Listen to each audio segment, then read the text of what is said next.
할렐루야. 이 아침에 우리 모두에게 청량할 수 없는 은혜와 축복과 능력으로 함께 해주시기를 간절히 소원합니다.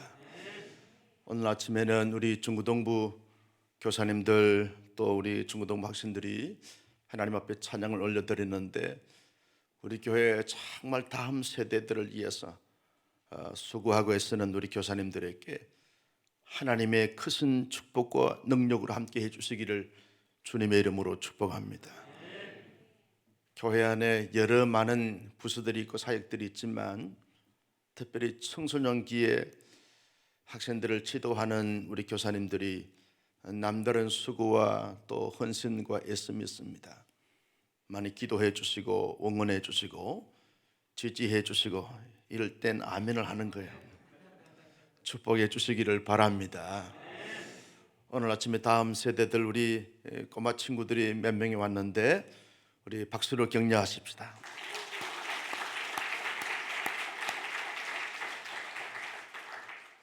사무엘하 말씀을 전하지 않고 잠언서 말씀을 선택한 것은 특별히 우리 중구동부 교사님들과 학생들에게 맞춤식 설교를 좀 하기 위해서.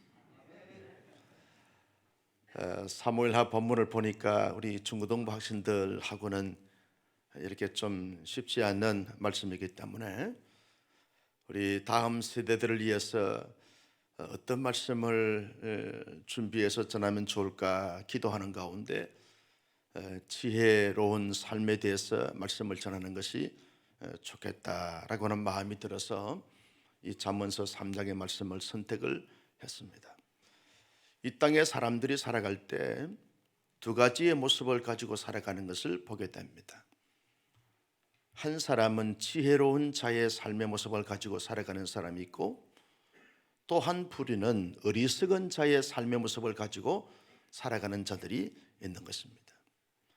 여러분, 지혜로운 자의 삶을 살아가는 사람들은 살아갈수록 그 삶이 윤택하고 아름답고 풍성해지는 삶이 되어지지만, 어리석은 자의 삶을 살아가는 사람들은 살아갈수록 피폐해지고 추락하게 되고 결국은 멸망의 길로 접어들게 된다, 그렇게 우리가 볼 수 있습니다. 나는 우리 온사랑교회 성도님들과 다음 세대를 가르치는 우리 교사님들이 하나님의 지혜로 무장하여 지혜로운 삶을 잘 살고 지혜로운 삶을 살게 하는 복된 하나님의 사람들이 될 수 있기를 예수님의 이름으로 축복합니다. 여러분, 우리가 다음 세대를 위해서 기도할 때마다 하나님 솔로몬의 지혜를 더하시고 다윗의 지혜를 더하여 주옵소서 늘 기도하곤 하는 것입니다. 왜냐? 지혜가 있게 되었으면 모든 것을 감당할 수 있습니다.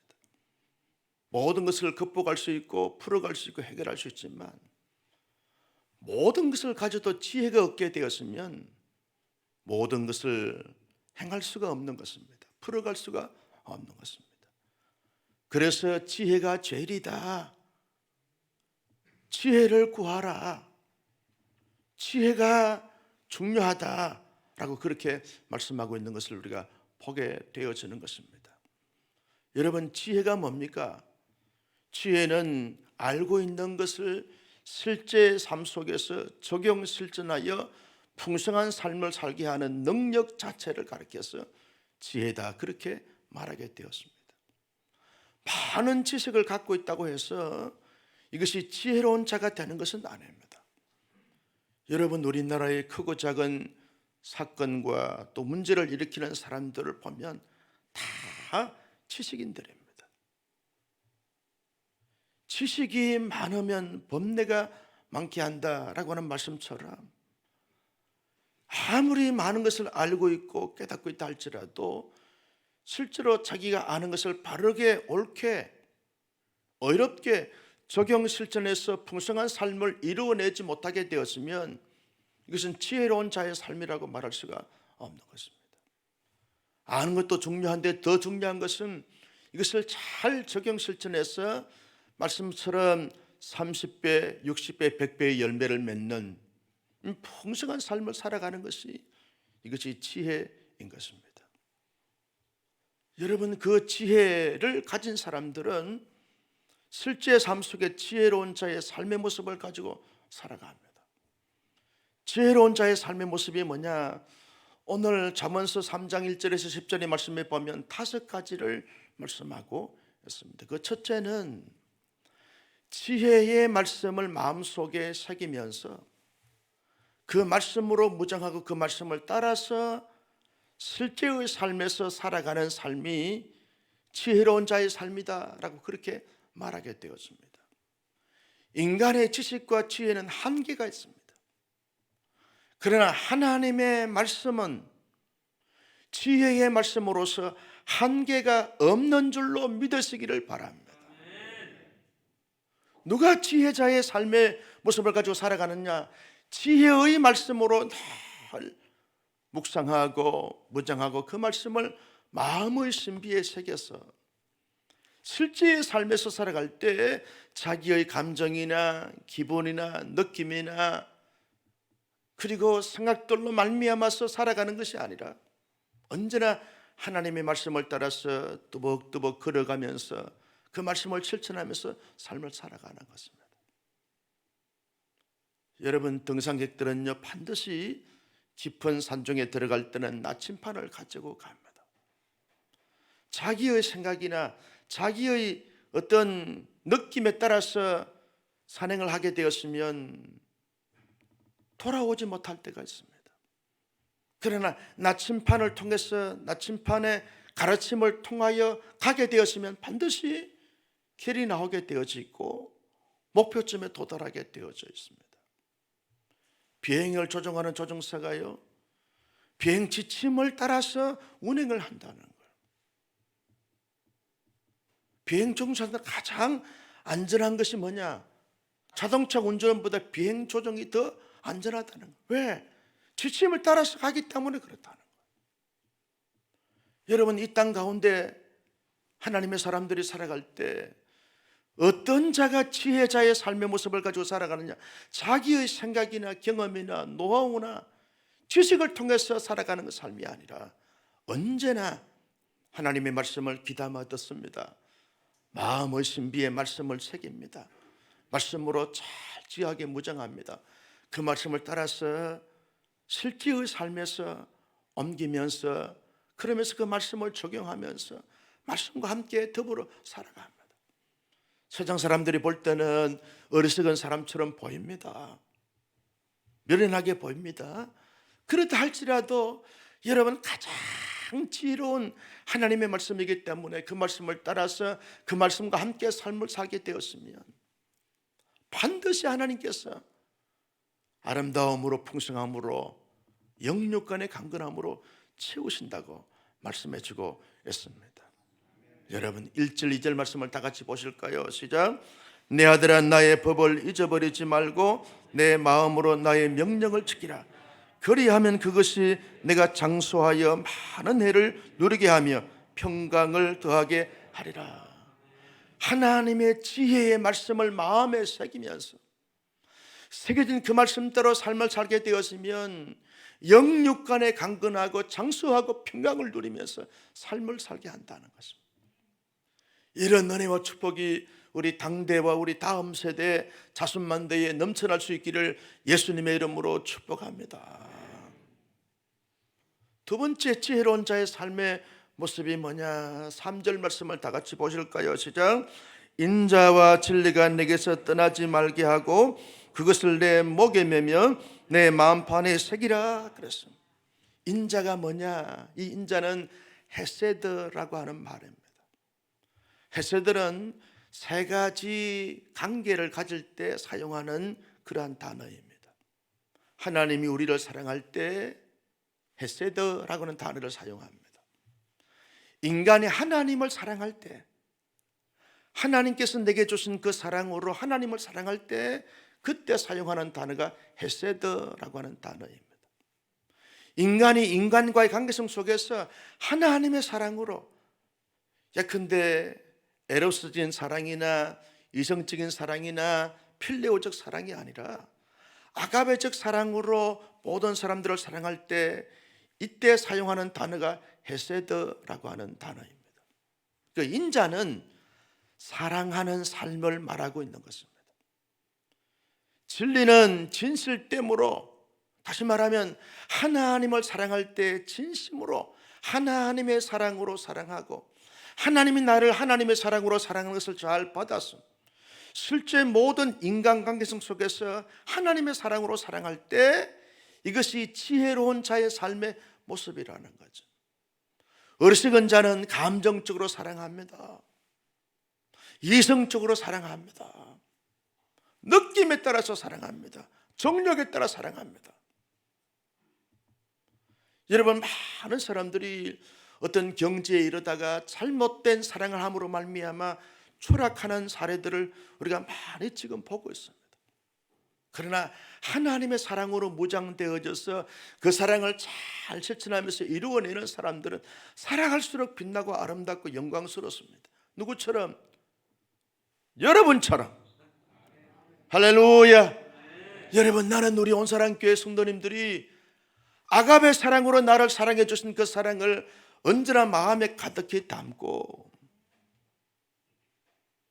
내가 하나님을 사랑할 때 하나님의 사랑으로 하나님의 그 받은 사랑을 마음껏 간직하면서 누리면서 그 사랑으로 하나님을 사랑하는 거예요.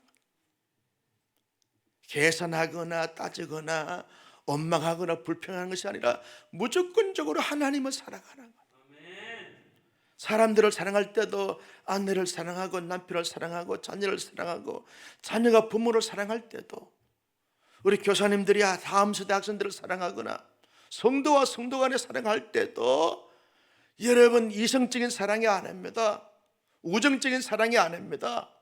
감성적인 사랑이 아닙니다. 하나님의 사랑으로 사랑하며 살아가는 삶이 지혜자의 삶의 모습이라는 사실을 기억하면서 우리 모두 하나님의 사랑으로 늘 무장하면서 내 마음에 하나님의 사랑이 늘 지금 차 있는가, 늘 살아있는가, 그 사랑이 풍성한가, 이걸 깊이 생각하면서 그 사랑을 실천함으로 말미암아 살아갈수록 빛나고 아름답고 영광스럽고 사랑스러운 삶을 살아가는 우리 모두가 되시기를 주님의 이름으로 축복합니다. 그리하면 하나님께서 약속하신 복이 뭡니까? 4절 말씀을 다 같이 보실까요? 시작. 그리하면 내가 하나님과 사람 앞에서 은총과 기중이 여김을 받으리라. 그래서 어떤 사람은요, 난 하나님께만 기중이 여김을 받으면 된다 라고 생각하는 사람이 있어요. 사람들에 대해서는 별로 이렇게 관심을 갖지 않고, 사람들에 대해서는 신경을 쓰지 않고, 사람들에 대해서는 아무런 그러한 느낌을 갖지 않고 그저 하나님이 나를 사랑해 주시면 되고 나를 기이 여기면 되신다. 잘못된 신앙입니다. 여러분, 우리 예수님은 하나님과 사람들에게 더욱 은총을 받은 자다, 그렇게 말씀하고 있습니다.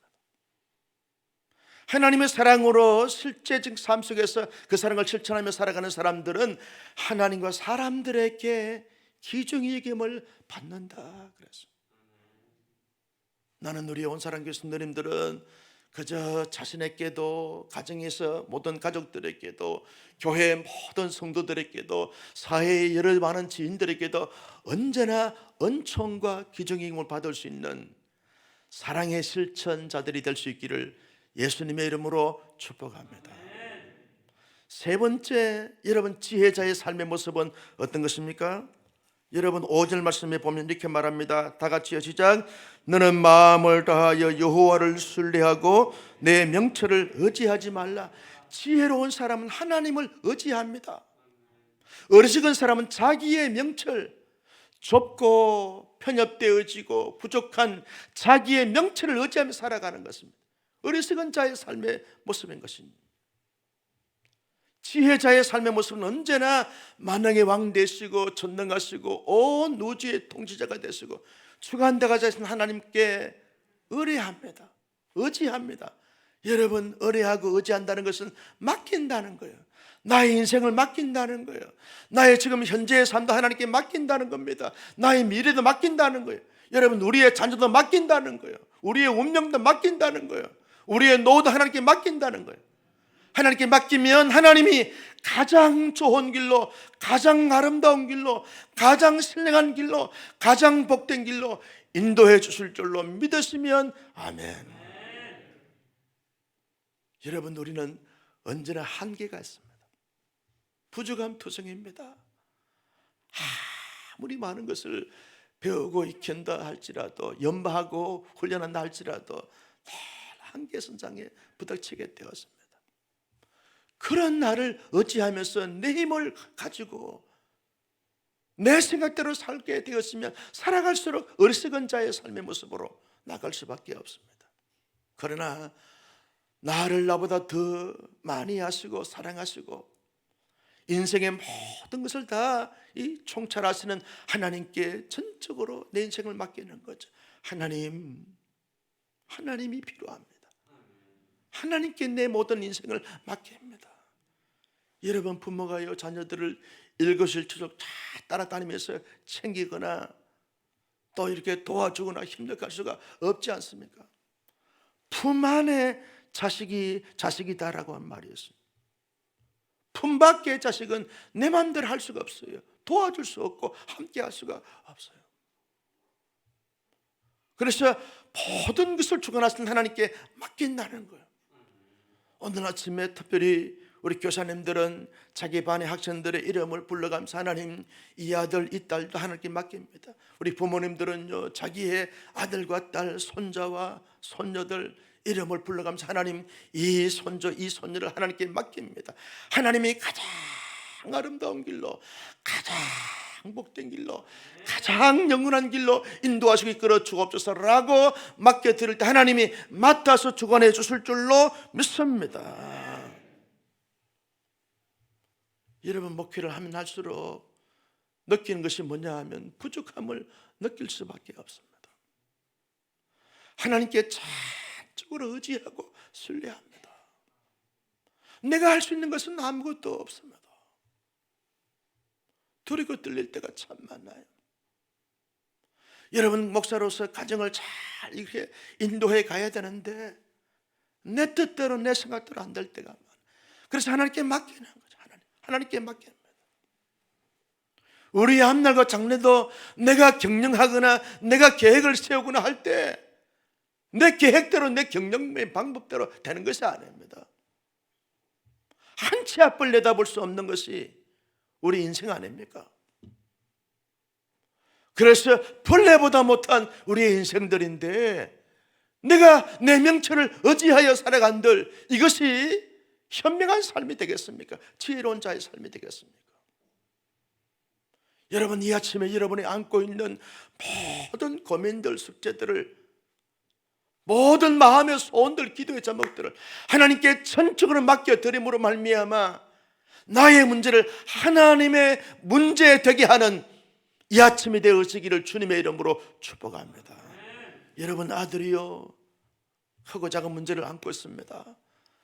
그 아들이 자기가 속에서 앓고 있으면서 아무리 고민을 해도 해결될 수가 없습니다. 도무지 해결되지 않으니까 아주 이렇게 많은 그 고민과 그 많은 상처와 많은 한계와 많은 이런 어려움을 겪다가 할 수 없어서 자기 아버지에게 말합니다. 아버지, 내 힘으로 내가 지금 일으킨 이 사건은 내가 해결할 수가 없습니다. 아버지가 좀 해결해 주시길 바랍니다. 아버지가 가만히 듣고 아버지가 도와주지 아니하면 이 아들이 스스로 해결할 수가 없어요. 그래서 아버지가 한순간에 해결해 줬어요. 하물며 여러분, 우리가 안고 있는 모든 문제들을 가지고 하나님께 나가는 것입니다. 기도로, 마음으로, 생각으로, 실제의 삶으로 하나님을 전적으로 의지하게 되었으면 나의 문제는 내 문제가 더 이상 아니 되는 것입니다. 하나님의 문제가 되어지면 하나님이 가장 좋은 길로, 가장 선한 방법으로 인도해 주실 줄로 믿습니다. 이것이 의지한다, 의뢰한다, 신뢰한다 라는 말의 의미인 것입니다. 맡기세요. 우리의 모든 염려, 우리의 모든 근심, 우리의 모든 걱정, 우리의 모든 불안, 우리의 마음의 소원들 하나님께 전적으로 맡겨드림으로 말미암아 여러분의 문제를, 우리의 문제를 하나님의 문제 되게 하는 이 아침이 되어지기를 주님의 이름으로 축복합니다. 하나님께서 반드시 놀라운 축복으로 하나님의 아름다움과 풍성함과 신령함으로 역사해 주실 줄로 믿습니다. 네 번째, 하나님께서 우리에게 말씀하신 지혜로운 자의 삶이 뭡니까? 6절 말씀을 다 같이 보실까요? 시작. 너는 범사에 그를 인정하라. 그리하면 내 길을 기도하시리라. 범사에 인정하라는 거예요. 여러분, 예배를 드리거나 하나님 앞에 찬양하거나 말씀을 가지고 훈련하거나 교회 모임에서 하나님은 나의 모든 것에 모든 것 됐습니다 라고 하는 그 인정과 그 신앙의 고백을 할 뿐만 아니라 실제 가정 안에서도 우리의 가정의 가장은 하나님이 있습니다. 내 마음의 주인도 하나님이 있습니다. 내 삶의 터전의 회장님은 하나님이 있습니다. 내 자녀들의 진정한 주님은 하나님이 있습니다. 늘 인정하는 거예요. 인정한다는 것은 고백한다는 것입니다. 고백한다는 것은 순종한다는 것입니다. 나는 우리 온상의 순대님들이 늘 범사에 언제나 어디서나 늘 하나님의 하나님 되심을 인정하며 살아갈 수 있기를 주님의 이름으로 축복합니다. 이게 여러분 진정으로 지혜로운 자의 삶의 모습인 것입니다. 어떤 사람들은요, 교회에서만 하나님을 인정해요. 가정에 돌아가면 하나님이 계시지 않나요? 계시지 않나요? 어떤 사람이 그래요. 목사님, 그분 마음속에 하나님이 계시는지 의심스럽다는 거예요. 하나님이 계시면 그렇게 생각하거나 말하거나 행동하지 않을 수 있겠다는 거예요. 하나님이 보이지 않는다는 거예요. 그분의 마음의 설렘이나 그분의 은행이나 그의 실제 삶의 모습을 보니까 하나님이 보이지 않는다는 거예요.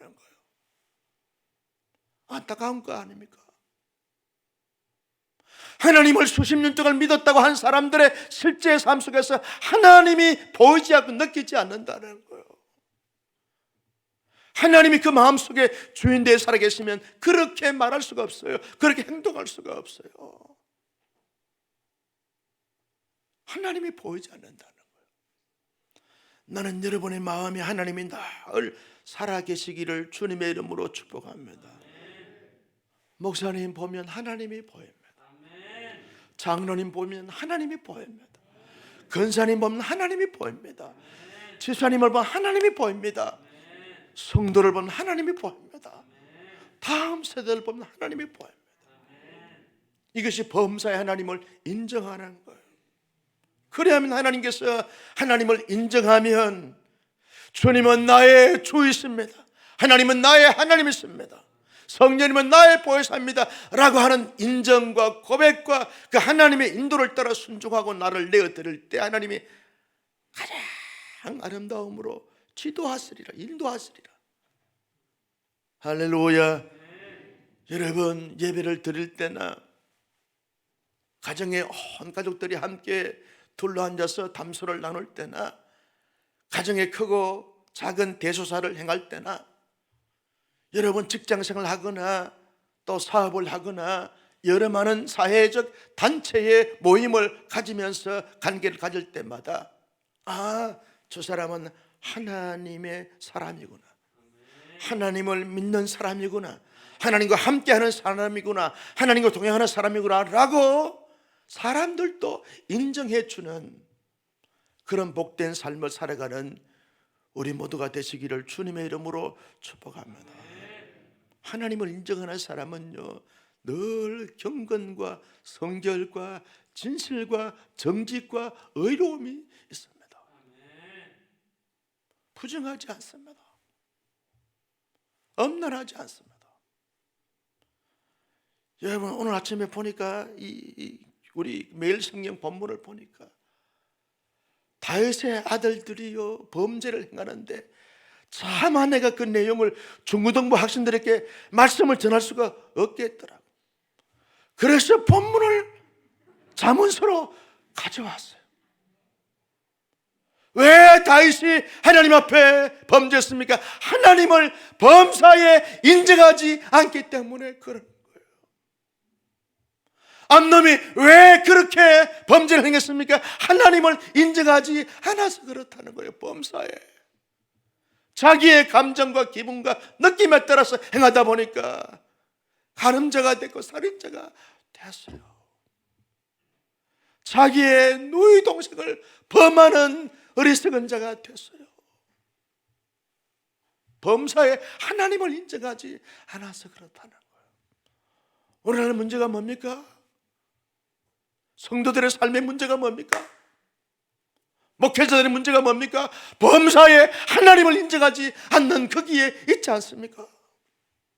죄인들은요 늘 교회 성도들을 바라보면서 말합니다.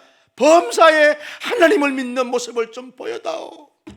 당신을 보니까 하나님이 보이지 않고 느끼지 않는다는 거예요. 그래서 가슴을 치는 거 아니겠어요? 나는 우리 온사랑의 성도님들이 이 땅에서 어떤 모습으로 어떤 모양으로 살든 상관없이 범사에 하나님을 인정함으로 말미암아 하나님의 인도를 잘 받아 누리기를 예수님의 이름으로 축복합니다. 내가 하나님을 인정하면 하나님도 나를 인정해 주실 줄로 믿습니다. 여러분, 내가 하나님을 높이면 하나님이 나를 높이십니다. 내가 나를 높이면 내가 나를 높이는 그것밖에 높아지지 않지만 하나님이 나를 높이시면 세상이 감당할 수 없는 줄로 동의하시면 아멘. 나는 우리의 다음 세대가 하나님을 범사에 인정함으로 말미암아 하나님이 그를 인정하시고 그를 높이시고 그의 앞날과 장래 길을 여셔서 살아갈수록 존귀함으로 아름다움으로 복됨으로 살아갈 수 있는 이런 복이 넘쳐나기를 예수님의 이름으로 축복합니다. 마지막 5번째 지혜로운 자의 삶의 모습이 뭡니까? 7절 말씀 다 같이 볼까요? 시작. 스스로 지혜롭게 여기지 말지어다 여호와를 경외하며 악을 떠날지어다. 여호와를 경외하는 것, 자기의 지혜로움, 자기의 지식, 자기의 행함, 자기의 느낌, 자기의 사상과 철학에 따라 살아가는 삶이 아니라 온갖 제약의 세상의 제약들을 따라서 살아가는 삶이 아니라 언제나 하나님을 경외하는 거예요. 여러분, 하나님을 경외하는 것이 뭡니까? 하나님을 두려워하는 거예요. 하나님을 두려워하는 거예요. 하나님 앞에 부들부들 떠는 것입니다. 하나님의 그 영광스러움과 이 엄스러움 앞에 압도가 되어져서 하나님 앞에 두렵고 떨림으로 하나님을 감히 하나님으로 부를 수 없을 만큼 두려움과 떨림이 있는 거죠. 하나님을 높이는 것입니다. 여러분, 하나님을 경외하는 것은 예배 시간만이 아닙니다. 실제의 삶 속에 하나님을 두리고 떨림으로 하나님을 그 앞에 무릎을 꿇는 거예요. 하나님은 위대하십니다. 하나님은 거룩하십니다. 하나님은 영광스러우신 분입니다. 감히 하나님 앞에 내가 내 고개를 들 수가 없습니다. 내 실체의 삶을 부끄러워서 내놓을 수가 없습니다. 하나님의 그 거룩함과 영광스러움에 압도되어져서 하나님의 그 거룩성을 내 마음속에 품고 하나님께 나아가는 실제의 관계적 삶의 모습이 하나님을 경외한다라고 하는 부분들. 또 하나가 있습니다. 9절 말씀을 보실까요? 시작. 내 재물과 내 소산물에 처음 익은 열매로 하나님을 공경하라. 여호와를 경공하라. 공경한다는 것은요, 존경한다는 겁니다. 내 모든 실제의 삶의 소유를 가지고 시간과 물질과 에너지와 은사를 가지고 하나님을 잘 이렇게 겸손하게 받들어 섬기는 것이 공경입니다. 언제나 하나님을 존경하는 거예요. 겸손하게 하나님을 섬기는 것입니다. 이게 공경입니다. 나는 경외와 공경 동면의 양면과 같은 것입니다. 나는 온사랑교회 모든 성도님들이 하나님을 늘 경외하고 공경함으로 말미암아 살아갈수록 지혜롭고 빛나고 영광스러운 삶을 잘 살아 한 세상을 살면서 추호도 어리석은 자의 삶의 모습이 아닌 지혜로운 자의 삶의 모습을 가지고 지혜롭게 살아가 모든 공동체를 지혜롭게 만들어가는 우리 모두가 될 수 있기를 예수님의 이름으로 축복합니다. 우리 함께 찬양하면서 주님 앞에